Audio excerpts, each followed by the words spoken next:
Wow, these two are sneaky. They didn't tell me anything. Oh, and I love you both very much. Thank you so much to the Hispanic Heritage Foundation, and congratulations to all my fellow honorees. And to be amongst people like Cheech, I mean, I'm blown away. The leaders that I know and admire have taught me that in order to lead, you have to know when to lead, when to follow, and when to get the hell out of the way. And I've learned, and I'm still learning, how to navigate each of those lanes, but they also taught me something else.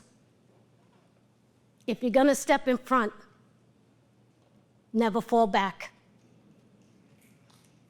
Although I see myself more as an activist, I am truly honored by this very prestigious award. Everyone asks me all the time, like, how did I become an activist? You know, and people think it's because I'm such a natural fighter, which I am, don't get it twisted. Or that I came from abject poverty and I wanted to pay it forward, which I did and have been doing. But I want to be honest. It came out of fear. And I'm thankful for that fear. It was the beginning of the AIDS crisis. People were dying left and right. So were many of my friends. The fear and stigma was real. It was very high, and I wanted to do something, but I didn't know what to do, and I felt helpless, and I felt frustrated, and I felt scared. I joined a few marches, but that was about it. After I began acting, I was asked to co-MC Life Beats, the music industry response to AIDS. And it was difficult for them to get celebrities and artists because of the stigma. Nobody wanted to be associated with AIDS. But they knew I would say yes, and I did. But to be honest, there was a tinge of fear inside me that I was ashamed of.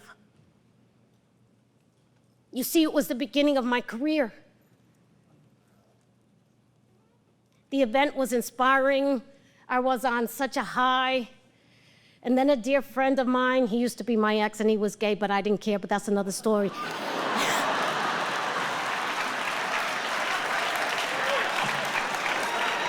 He was so fine, I really didn't care. But anyway, different time. Well, not really, now they call it fluid, so whatever. So,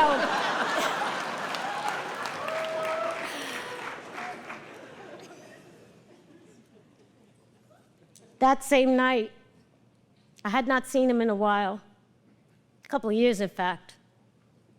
He called me up. I saw you on the red carpet. I said, you did? My hair was a mess, right? I was sweating, got frizzy. And as I was laughing, he quickly cut me off and he said, Rose, that's my real name, Rosa, Marie. I've got it. And I just wanted you to know. Just make me one promise. Always show up for the cause and not for the cameras.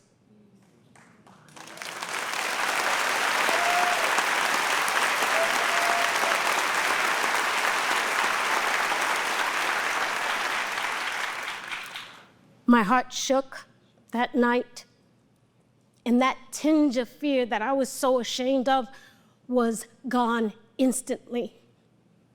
I felt hurt and raged. I was pissed off, and I was ready for a fight. But that's how it all starts, right? Let's be honest with ourselves. With the old cliche that people don't really want to get involved until it happens to them. With his words, show up for the cause, not the cameras, ringing in my head, my true activism began, and I dove in headfirst hard. And I learned. I made so many mistakes. Oh my God, you can't believe it. I learned about activism as I watched the bravery of ACT UP and other organizations that pushed Ronald Reagan into finally saying the word AIDS. I learned about activism when I volunteered at the GMHC, and this wonderful woman, Lori Fabiano, taught me how to deal with the press and not to curse at the then mayor. Yes, I did, I cursed him out.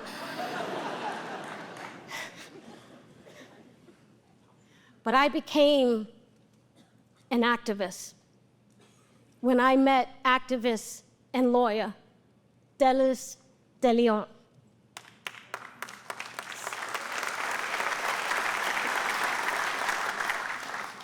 He is one of the co-founders of Cielo Latino Commission on HIV and AIDS.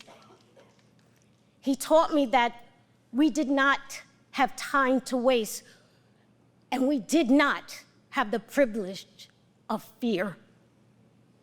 He taught me how to maneuver on the inside to get off the streets. I've done the marching, now it's time for you to go in the doors and affect policy. And he was the one who later put my name in the hat for the running, which I got picked for Obama's Presidential Advisory Council on HIV and AIDS, where we created the first national AIDS strategy ever.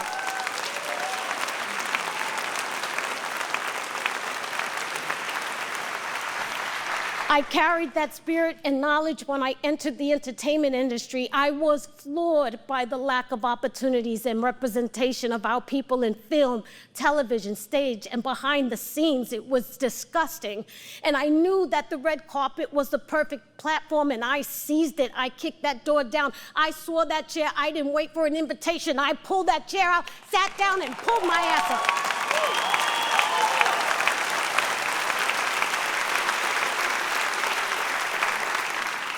I told them, why are you giving me this crap? I want the Jessica Lange roles. And they go, well, you're not Jessica Lange. I said, honey, not yet. One of my reps told me to calm it down in fear of jeopardizing all that I had worked for. And once again, I took pause. I asked myself, why? Again, Rose? Again, I was afraid. I was afraid to take a stand in front of all the very Hollywood power players, was I? Yes, I was. Afraid of the consequences of all of it going away. Not the celebrity part, I hate the hair and makeup. You, Lisa, we have to talk about the hair. But the privilege to do what I love, to continue acting.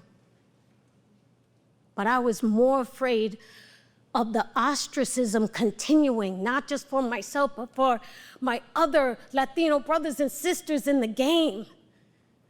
I saw too many of them give up because it just hurts that bad to be denied over and over and over.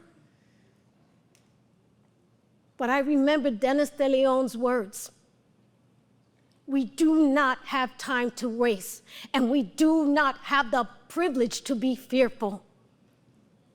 So I pushed on, even with that fear looming over me.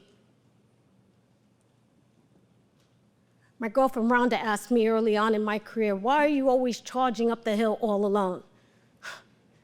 I told her, oh, honey, I am not alone. I am charging up that hill with Dennis de Leon and my friend, who both sadly lost their valiant battle against AIDS. God rest their souls. I am charging up that hill with Dolores Huerta, who taught us, si se puede. Antonio Pantoja, the first Puerto Rican woman to receive the American Presidential Medal of Freedom in 1966 for Roberto Clemente, an activist who died delivering food and medicines to Nicaragua earthquake victims, to Latin musician, actor, activist, my friend Ruben Blades, who put his politics in his music. My dear brother from another, John Leguizamo, who refuses to be silent. Selma Hayek, who stands up for women all over the world, regardless of color, race, or creed.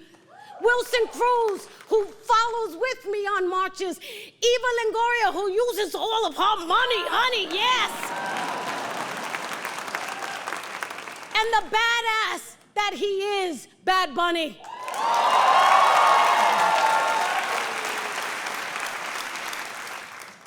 My dear friend, writer, and director George C. Wolfe once told me on my opening night at the Public Theater as I was about to take the stage, just trembling in my boots,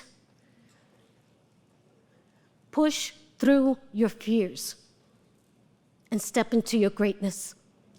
It's right in front of you, but you have to take that first step.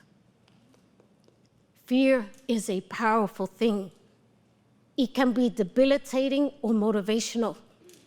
There is a lot going on right now in entertainment, in business, in healthcare, in politics. In these uncertain times when the fear of cancellation, litigation, incarceration, deportation, it is understandably terrifying to even think about marching up a very treacherous hill. Trust me, I know. But I leave you with this. There's no waiting for it to happen to you. Because if it happens to one of us, it happens to all of us. And it's happening right now.